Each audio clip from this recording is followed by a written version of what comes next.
Yeah. Welcome to another episode of Spotlight Podcast. We're here bringing another inspiring story. This one's going to be an incredible story of that individual around the world. Yep. Today, we have a special guest who has dedicated his life to making a profound impact on other lives. Children born around America, military servicemen, and Vietnamese women after the Vietnamese War. Yeah, that's true. That's me. That's you. I see. Welcome, Brian. Can you tell us more about that? And first of all, Ashton, thank you for giving me a chance to talk to your wonderful people. It's my first time being part of the podcast in US, so I'm a little bit nervous. So I hope you'll be okay with me. I'm not used to speak English every day. I speak Danish and Spanish. English is okay for me.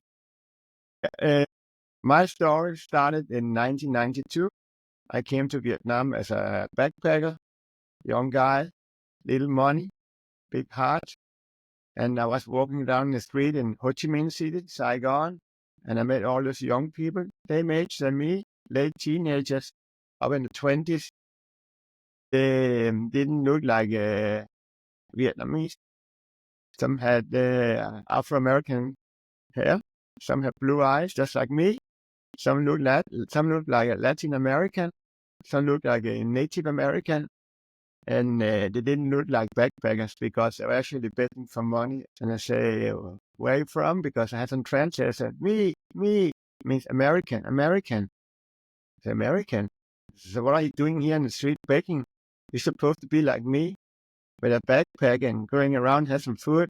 And they'll say, no, they're pointing over that there's American office, a place for like a refugee office. We want to go to America.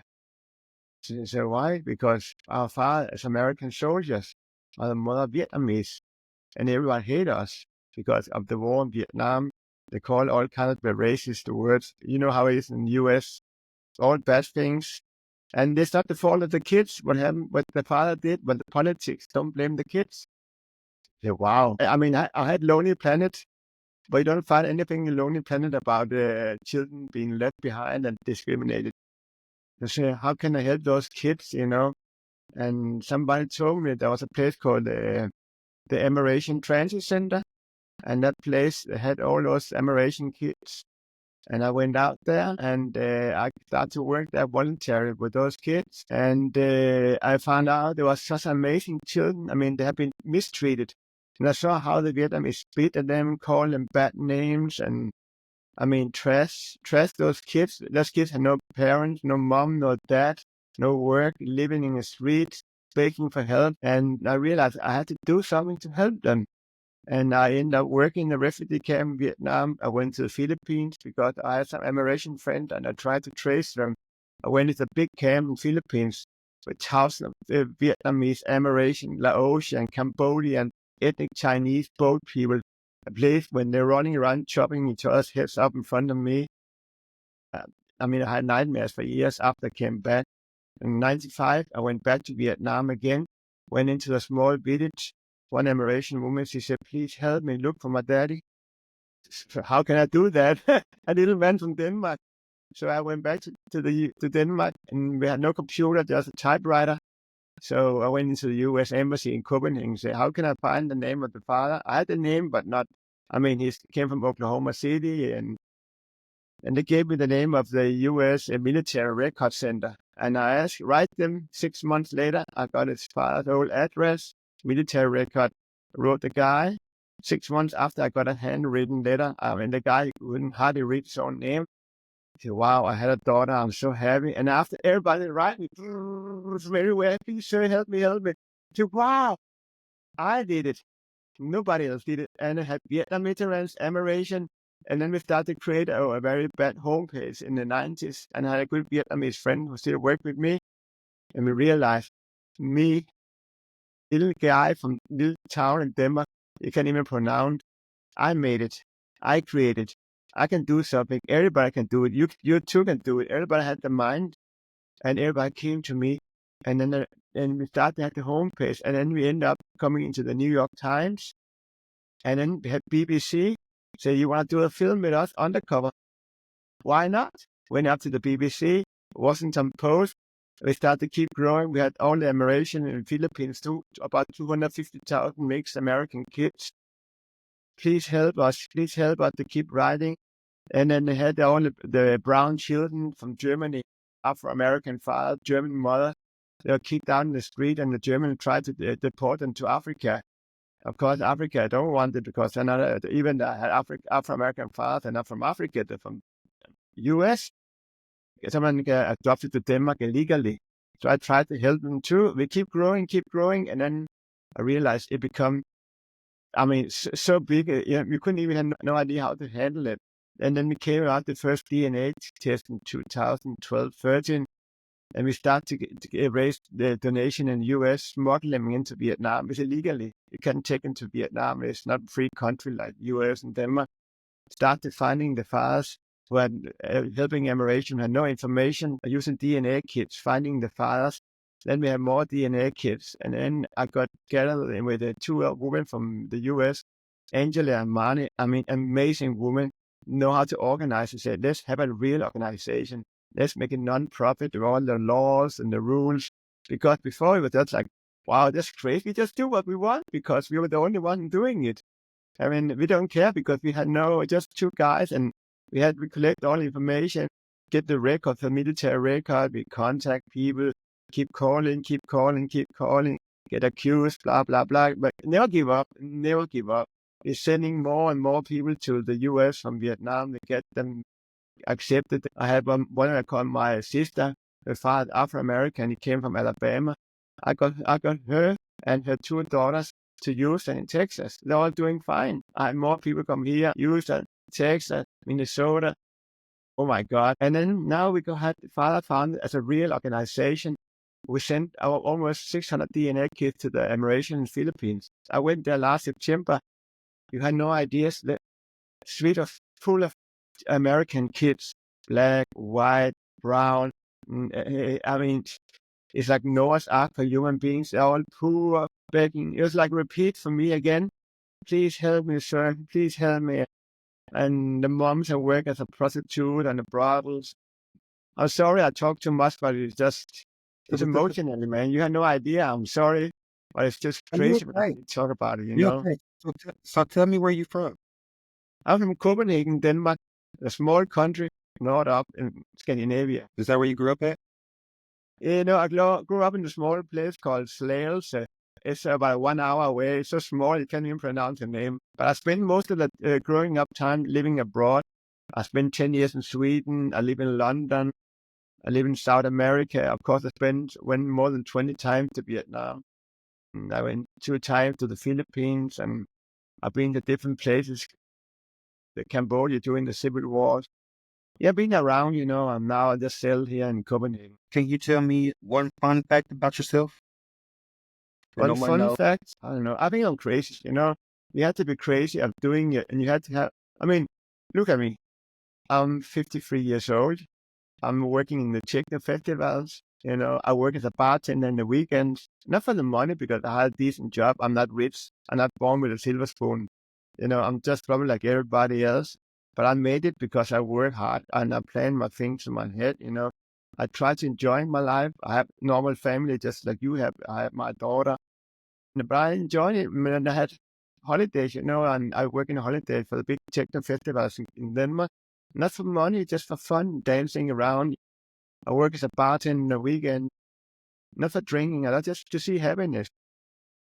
The day you die, you can have all the money in the world, but if you never any joy, you didn't do anything good in your life, it means nothing. What's one thing you can't let? No, yeah, I know. Money is a good tool, but happiness is another tool, Can you share to our listeners about yourself and how you got your first involvement with the American? Okay, I can tell you one of the main reasons that really touched my heart with the Amerasian, because I had an Amerasian friend in Vietnam, and that time they had one area where they had a big refugee camp, like a transit center, when they had to kick all the Amerasian to the US. Everybody who applied to go to the US had to go in for the interview.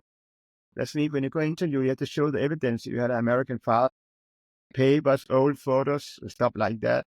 So after they're going to the big place called the Amerasian Transit Center, a little bit outside Saigon. In that place, they're going to wait. Either they get yes or they get no, because most of them are homeless. They come from countryside or from old re-education camps. So when I go up there every day, of course, I connected with all Amerasians, and they had a lot of restaurants and bars. A poor area, and a lot of gangs out there. I'm the only foreigner. And it's easier when I had a big ghetto blast. I like rap music, and all those people, they had no idea about rap music, but they like it because if you see one of a black American guy, he's probably taller than you, he try to have big curly hair, and they like him, and they like the rap music. But all the Vietnamese gangs, I have money, so somebody found out they're gonna want to whack me outside, they want to kill me. So all the Amerasians gather around me like a big vanguard, and I say, oh, and they took me out to a hotel and said, we'll take care of you. You're our brother, you're our friend. I said, wow. It really touched me because those people had nothing. And one of the guy there, he was one to protect me. And it was like, they had nothing but gave me so much, They had no need to do it. You know what I mean? And I feel like there was something that touched me. I had to do something for those people. I could hate the Vietnamese because I know what they call them. I can't really understand Vietnamese that much, but they translate it. It means a lot of degrading things, a lot of racist things. You don't have to mention any language. But still, I say, I don't want to hate the Vietnamese because some people are good, some people are bad. Some people have a stupid brain, some people have intelligent brain. Instead of focus on the negative things, I want to reverse it and do something good. And that's how I came up in my mind. I had to find the fathers, and that way they come to the U.S. In the U.S., at least they fit in by the face, and they had a chance to stay with them in the fatherland. Whatever happened after is their problem, not my problem. You see? Yeah. Can you take us back to your first encounter in Sago and describe what you saw and felt? When I came to Vietnam, At Sago. That's what sorry? he said. Yes, in Vietnam. I'm sorry. Yeah, don't worry about it. You don't have to say sorry. I just didn't hear that well. When I came, first time I came to Asia in 1990, it was actually start up in Thailand, staying with some kind of a Thai host family. Didn't went out very well, especially not when in my age, when you're party going man, you like to boogie down, have fun. I was staying with a very Thai conservative family, and it didn't allow me to leave the house. So I wish I did. So I got kicked out. I went to Bangkok, and somebody said you have to go to Vietnam because they had the Berlin Wall, the bamboo wall. And when I came to Vietnam, there was nobody, no tourists, there was nothing.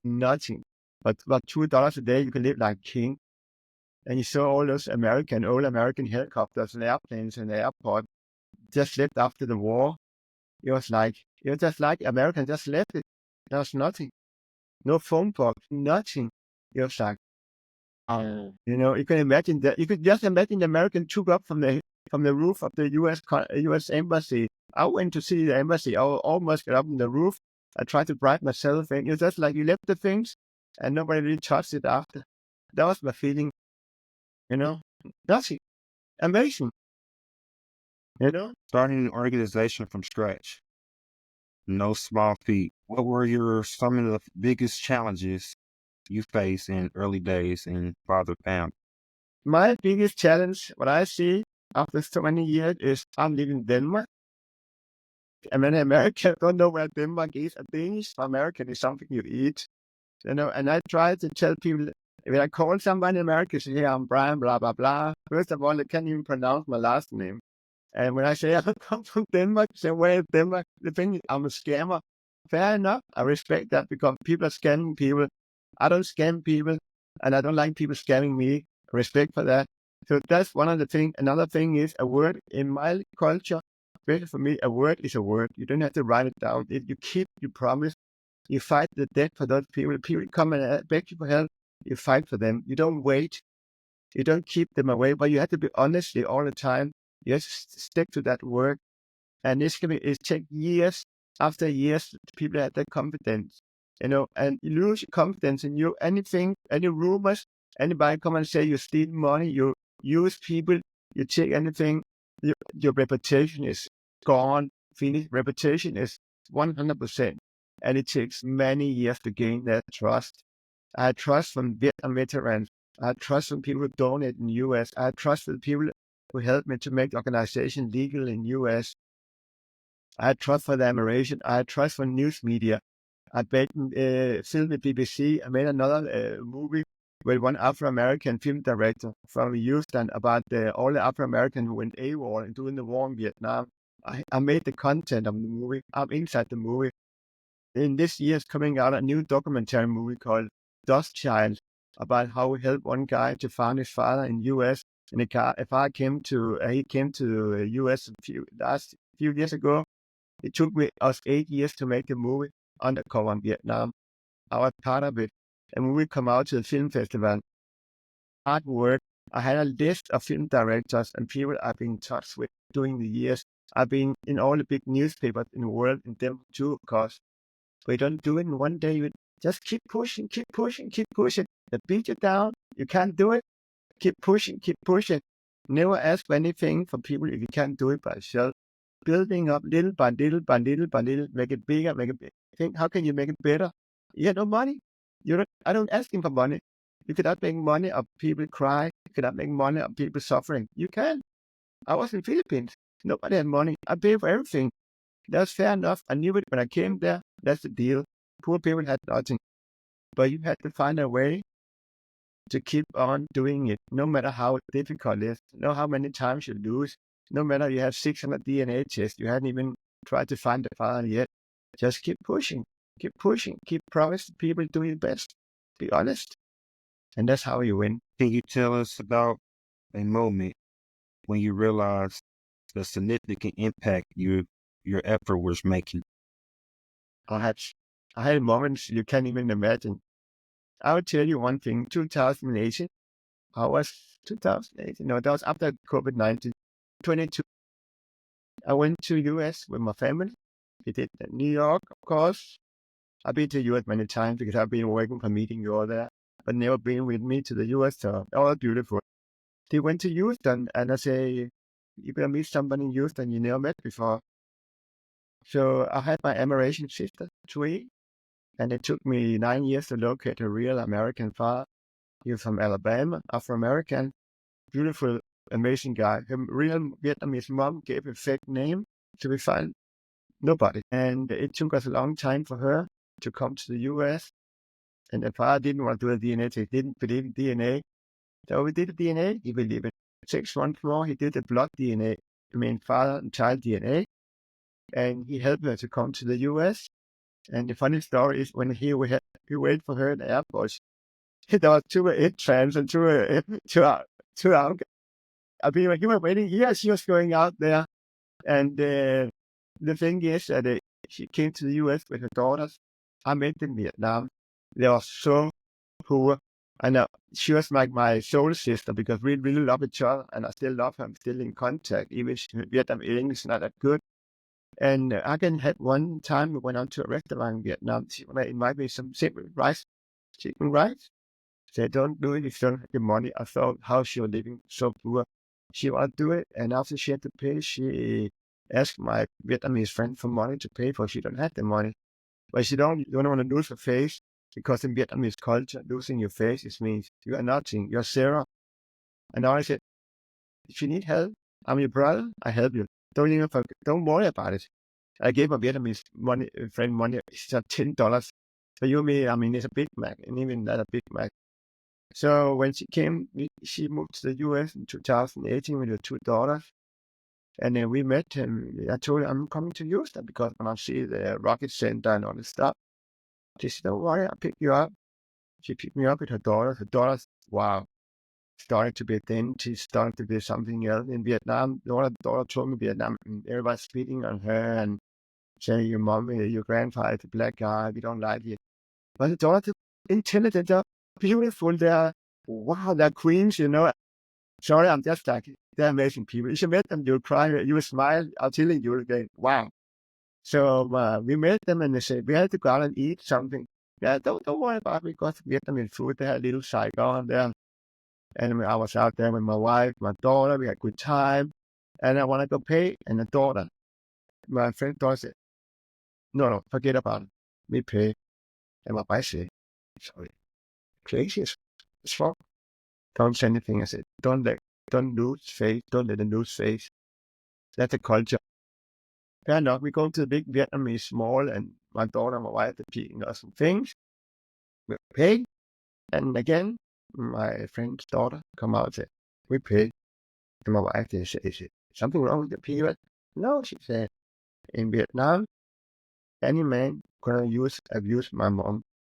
But the only one who helped me, my mom, was Brian, and his Vietnamese partner, Hong. Never used us, never abused us. We need money, we need help, they're always there for us. That's the way we pay back for what you did to us. So I said, wow. Now it makes sense. All the time you spend on computer calling, screaming at people day and night for years. That's all about it. That's it. It's all about that. It's not about, of course, it's fun. You do TV program. You meet I met some famous people. I even helped a very famous singer in Denmark to find a farm in the US. That's another big story. And I met journalists from BBC. I had long list of journalists. No, and of course it's beautiful when they invite you to good restaurants. But the most important is when you are connected with those kind of people you help, and you see the happiness and thank you, and even your own family are so surprised, Okay. Can you tell me how has the work of Founder Founded evolved over the years? So our founder started as a crazy idea that was just running wild, It started like, it's supposed to be like that. It's supposed to be two good friends who are a bit crazy, guys like me, a backpacker and a Vietnamese secret driver. And they end up keep growing because that's how it is, What can you do about it? And and now grew up to be like what it is today, and a fully grown organization who had a tax exempted in the US. Everybody can donate to us in Perry, Georgia, where we're living. At our main office, we had volunteers in Vietnam, we had volunteers in Philippines. Of course, we have me in Europe. We are doing a lot more. We don't do that many in Vietnam anymore because most have gone to the US. But now we try to change the law in the US. All those Amerasian Philippines come to the US because they had American fathers, they're American citizens. And if they want to go to America, they have the right to go. I'm not into politics because I'm not American and have no right to talk about who you like and not like. That's your issue, your problem, your challenge. But I just try to say that's how we're going to do. Of course, my personal things, we're going to have a movie coming out and I'll be working on a book in the US, but legal problem is when you put people's name in a book, it's difficult. And of course, this is how we are present now. We have so many cases from Philippines. Philippines going to be the big topic. I personally hope I can get in touch with people like Netflix or HBO, because every person with a case in Philippines could be a small movie, because there's so many tragic. Your children who get raped, man. The mother get raped by other men. The mother had 5, 6, 7 men. We had cases when the mother said the father name is Anderson, and it turned out to be Ruiz. I mean, they had no mother with 7, 8 men for one night, because the poor are being there. That's all the poor there. So Philippines, that's how the present now. I mean, we got more volunteers, and it got bigger and got wilder. And I try to, now I wouldn't say I step back a little bit, but I try to leave it more to the other people I work with. I trust them a lot. They did it very well. And I've been doing this since 1992. Of course, it takes your energy and your time. I'm not 21 years old. And when I start all this, you feel it, you feel like, wow, how can I keep doing it? But I'm doing it. We had new beautiful homepages. We had YouTube channel. We did all the interviews with people who serve in Vietnam. I know famous people, and like I helped a very famous singer in Denmark to find a fire in the US. She's Afro-American, a Danish singer. She never knew her father. Found her father, retired FBI agent, served in Vietnam. I mean, wow, just me, little guy from Denmark, Yeah, at least I had a little bit talent to do something, and my big dream is to come to the US and to do what I'm doing now, meeting the real people like you. I mean, I meet you on the camera finally, but talk to you, and you don't have to do the same as me, but you have your own community. Maybe something happened in your neighborhood. Maybe you want to clean your neighborhood. When you paint the house, maybe you give the young people a better education so they don't end up in trouble, because that's the problem. Young people end up in trouble. We don't want that. The education is the only things you need today. If the people have no good education, they can never have good jobs. I mean, and no good jobs, you never have improved their life. You're ending up, like nothing. I mean, everybody can do something. I don't have big education. I'm a painter. I'm painting pictures. You I really don't want go to come? into. Sorry? I say you really want to come to America? Yeah, I've been there many times.